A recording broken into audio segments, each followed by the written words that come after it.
Hey guys, one of the reasons that I go out and hunt is to harvest the best meat I can get. I shot a bear last week, and though I've eaten most of the parts of the bear before, I've never eaten its liver. So I took the liver out and I called my buddy, who's an Italian chef from Tuscany, and he said you can either soak it in milk or buttermilk. I've done that before, but he said if you want to try something different, try pomegranate juice. He says it takes that iron flavor out and adds a nice flavor to it. So I'm going to soak it for 24 hours and then we're going to cook it up tomorrow. Probably something simple, just salt and pepper and butter, just so we get really the flavor of how it tastes. All right, so the first thing we're going to do is rinse this in some cold water. Just get any dirt and any crap off. Now I'm going to blot this dry on some paper towels here. And then I'm going to quickly do a little trimming. There's a couple little spots that are just kind of like greenish that were right by the stomach. They're probably totally fine to eat, but they just don't look appetizing, and I want to enjoy this.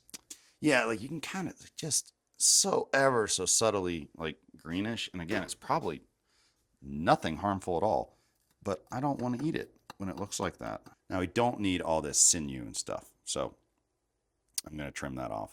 There we go. So now these are going in to the bag.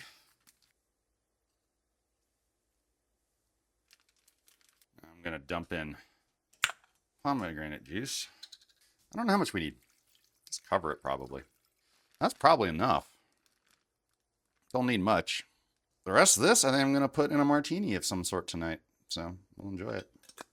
So yesterday I put the bear liver in pomegranate juice and put it in the fridge for 24 hours. Now I've pulled it out and I've cut it into slices, and the next thing I'm going to do is just salt and pepper it, and then we're going to throw it in the skillet with some butter.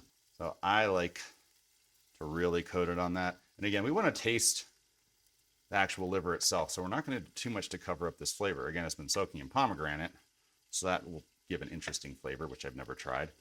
And then it's just going to be salt and pepper and a little bit of butter to cook it in. Flip them over, doing the same thing, then it's going to go in the skillet. Now for this dish, I'm doing a classic liver and onions. So I've had these onions sauteing for probably 30 minutes. I have some mushrooms that I cooked in there as well. Those are already done, but you really can't overcook onions. So I'm just going to let those keep going while I do this liver, and it won't take very long. I'm just going to put those into the skillet, and I'm guessing it'll probably take less than 10 minutes to cook these. I'm doing it on medium heat. I don't know if that's right, but I don't really want to get them overcooked. And they do need to get to at least 140 degrees, ideally like 145, 150 to kill any trichinosis. Now, I'm trying not to overcrowd them, but I didn't have a bigger skillet because I'm using the other two right now. But they're going to shrivel up quite a bit, but I'm going to give them as much space as I can. Now, these have been on here for about 2 minutes. I'm just going to flip each one, and we'll give them a few more minutes. The hardest part about cooking liver is not the actual cooking itself. It's not gassing out your partner. I just got chewed out by my girlfriend for cooking liver when she's home. I don't smell it, and what I do smell smells great, but it's grossing her out and making her nauseous. So do be aware of that.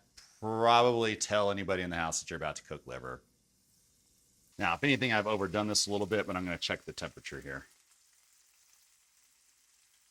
Ooh, that's hot. Get out there. It's thick ones. I mean, these things aren't thick, so yeah. Everything should be. I mean, they've been on here for like 10 minutes. And again, it's bare, so I kind of overdid it just to be safe.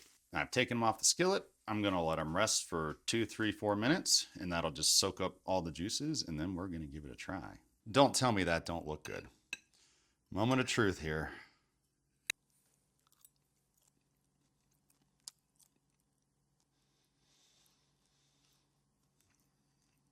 Holy hell.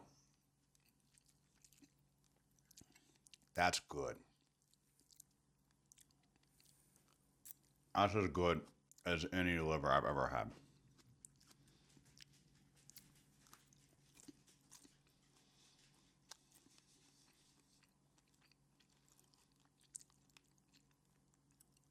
Okay.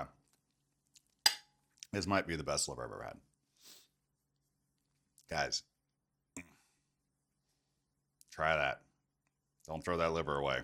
Now, you can only eat so much liver in one sitting, so I'm going to eat a little bit of this, put it away so Jess can come back downstairs and I won't get yelled at. Guys, if you enjoy this cooking content with wild game, drop a comment, like, and subscribe. Let me know if you have any other liver recipes for bear or any other game that you recommend. That is just phenomenal. But I'm always looking for new ideas. Catch you in the next one.